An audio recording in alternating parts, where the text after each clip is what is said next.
All right, good morning. This is Justin Pate, and I'm going to do a demonstration now in the Rap Institute booth on how to print. Okay, and this is the schedule for demos today, so if you want to check this out. So again, the schedule today at 11 a.m. we're doing printing tips. The next one up is PPF with Lumar on a hood. So again, what I love about the Rap Institute booth, just so you guys are aware, it's set up into 3 sections. This is Demo Depot. If you want to try any material or tool, you can come here and try this out. Again, over there, if you want to get a membership, try out any t-shirts and stuff like that, everything's over there. The Blue Stitch workwear pants are over there, so if you're interested in that. So for me, what I like to do is come on over here to the printer, and if you're interested in checking out how to print and want to know how to do that, this is a great way to do it. Okay, and again, this is just an overall demonstration on how to print. Because for me, what I love about graphics today is you not only have to know how to install, but you also have to know how to print, load a printer. So what we have here today, we're lucky enough to have Ramon from Mutoh, and he's going to show us kind of how to print. And what we're printing today is a full print wrap for this car. Okay, thank you for being here today. You're welcome. And so what we're going to do is he's just going to talk us through the process of how to set up a printer, how to make sure the inks are printing properly. I think that's, for me, really key. Obviously, what we're going to use today is, what type of printer do we have today? 1624X ValueJet. Okay, and this is a upgraded version of the 1624. So correct. What's the difference? It has the Dropmaster technology, what allows you to actually plug in the thickness of the material, which allows more accurate prints. Okay. And it also has a built-in port for our SpectraView. Oh, nice. That allows you to build your own profiles. Which is great. Which is great. Okay. Is a good tool. So let's say I've never printed before. I got this set up.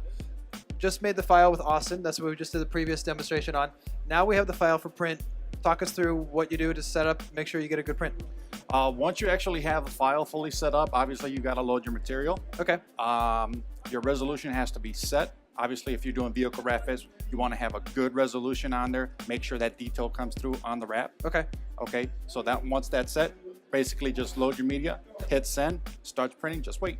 So it's really that simple. That simple. Okay, so I mean, but I guess for me, when loading the material, is there any particular setup? Like right here, we have a ketchup roll and stuff like that. So what do you need in a printer? What do you, as someone who's looking to buy a new printer, what do I care about? What do I want to look for? It's just the ease of use, basically. Okay. Just load and go. Once it starts coming out, put it on the tape it, and it's done. Okay. Just wait for it to actually wind. It's done. You can continue continuous prints. You can print all night. It's a standalone printer, so it just, as soon as it's done, it stops. So now, again, talk me through the process. Once I have the file, how long does it take me to go from my computer so that it goes into the printer so I'm ready to print? How long does that usually take? Depends on the file size. Okay. The bigger, the more detailed the file. Right. The higher the resolution, that it takes that much longer to actually process. Okay. Once the actual file is ready to go, it's pretty much just whatever time it takes to warm up. Okay. And it starts printing immediately. So when you, when we're talking time-wise for going from the computer to the printer, how long is that generally? Like, I mean, literally, is it 5 minutes? Is it 10 minutes? It's instant. It's instant. It's instant. As long as you have your files already preset and pre-ripped, okay, they go immediately. You hit send, it starts printing immediately. Okay. Obviously, there's a warm-up time. Right. If it's warmed already, then it just starts printing immediately. Okay. So now, based on that, though, what is warming up on the printer? It takes about 2 to 5 minutes. But is it the print heads? Is the ink? Is it what's warming up? What's warming up is just a dryer system for that actual. It's pretty much a 3-step heater system. Okay. The preheater, platen heater, and the dryer, basically, just to vent out all the actual solvent from it. Okay. So it takes 2 to 5 minutes tops to actually heat up. Okay. And so, I mean, for me, like in a workspace, if you're in a shop, does it matter what like if this is heating up and this is kind of doing its own thing, does it matter what the temperature is of the workspace or no? Yes, obviously the temperature, the colder it is, the longer it's going to take to warm up. Okay. So it will take more time to actually warm up. So you want to try to have your environment controlled at your print shop. Interesting. Okay. And between what temperature, like 60, 75 degrees or? No, a little bit higher, and between 68 degrees to about 75 is optimal. Optimal. Yeah. Okay. Okay. So once the material's loaded in, and then the file comes into the printer, and you basically, it should just be able to print and go. Is that correct? Correct. Okay. Now, as far as getting the right profile, one of the things I teach in the workshop at the Rap Institute is, for me, if the material is super gooey and it's really sticking on the car, that tells me that the person who printed it probably didn't use the right profile, or they didn't let it outgas. In this case, this is an eco-solvent printer. Correct. Has to outgas for 24 hours. So for the right profile, how does someone go about finding the right profile for, in this case, Avery 1105? all of our printers come with the more popular profiles So they're built into the printer, into the software. into the software. Okay. So the software comes with it. If it's not available, we have extra profiles that might get off of the Mutoh website. Sure. So that helps everybody for the most commonly used medias that you would use. Okay, cool. So once you get that, if you don't have it, then you go to what, the manufacturer's website and download the profile, or Manufacturer could have it. Okay. But then again, that's the beauty of this one with the SpectraView. Let's say you have some very unique media that you like, that you print on because you have a specialty print essentially. Right. You could build your own profile with the SpectraView for that particular material if you don't have it.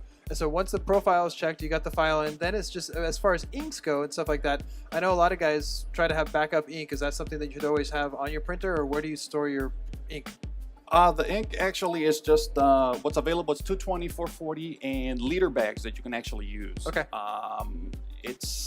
You don't have to wait to change the actual ink. It has sub tanks. So let's say even if you run out of ink on your cartridges, it continues to print. Okay. So it beeps to you to let you know that it's actually out of ink. So you come replace it and it's still going at the same time. Okay, so now in this case, what we have today and what we're printing for this particular demo is we're printing the sides for this Audi.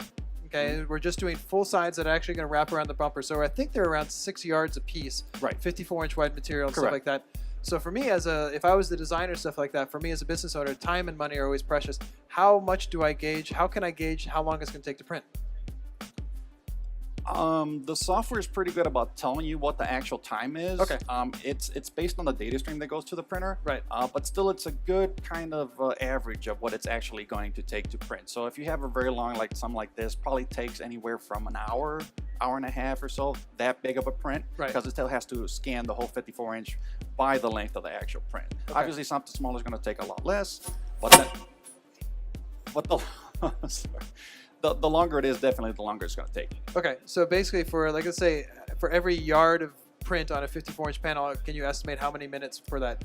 I know it varies, but Yeah, it varies. Well, the top speed of the printer at 360 by 360 is 600 square feet an hour. wow. Okay. So when you do about maybe something for about 720 by 1440, that's around 200 square feet an hour, something like that. And a car is usually between 200 and 300 square feet. So you basically could print a car in an hour, hour and a half? Just about. Nice. Okay. Yeah. And so generally, and so for the media, you gauge it. Obviously, we're putting in a fresh roll. We tested the printer out yesterday. We kind of calculated as a brand new printer. So we had to Yes. line the print heads, and we did a video on that. Correct. And that's very important too. And you say a lot of people don't necessarily do that, or the technician should do that. The technician should do that when you actually install the printer. Okay. Come in and verify that everything, because the printer is actually calibrated from Japan. Okay. But then again, obviously, it's a long way here. When you actually set up, we want to make sure that it's 100%. So we double check the actual physical alignment of the head, and Right. then the electronic alignment also, make sure that it's dead on. Okay. And so then do you have to clean the print head? Like, how does it, for me again too, when the printing is, I want to make sure I don't get any head strikes. I want to make sure no banding. Do I have to clean the print head before I print every time, or how does that work? No. The maintenance is very simple. We recommend every 3 to maybe 5 days to actually do the maintenance. The maintenance only takes about literally 2 to 3 minutes to actually do. Okay. But as far as doing anything else to it, as far as maintenance wise, that's it. It's super simple. Very simple. So I think based on this, then now that we're ready to print Rev Profile, why don't we start, and then you can talk us through how it's going to feed out. Are you going to load it on the take-up roller? too? Yeah, we could do it one way or another. A lot of people don't like to waste a lot of ink. The good fixture, I'm sorry, not waste ink, but waste the actual media initially, because you still want to put it on the take-up, and you're going to waste about 3-4 feet of media. Sure. A lot of people don't like that. Okay. What you can actually do is have it print. There is a pause feature on here. You can pause it, make sure it's on the take-up correctly. Okay. Sometimes as it's coming through, you can't really get that centered grip on the actual roller. So if it's off-center, then it's gonna telescope sideways, and Okay. you start having issues with that. Cool. So let's start it up, and we'll just, if Brian wants to come over and check it out or get anything in particular, Ramon will talk it through. Yeah, So again, we got the material on the back, and again, this is around 22 yards of film, I think. just about. Yeah. So we'll load it on the back, very simple.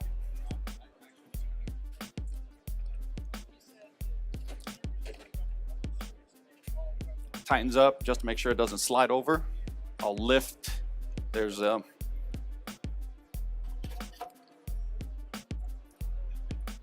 guide the media through from the back. So again, you basically just load it, guide it through. So it's a very straightforward process. Is there any particular things that can go wrong right here, or is it pretty straightforward? Not really at all. Okay. unless you kink it in the back, you might have a wrinkle or something like that. But you know, that's just you're gonna pull it forward anyways. Okay. I like to kind of shimmy it a little bit, make sure it's nice and center. Set my guides on the media.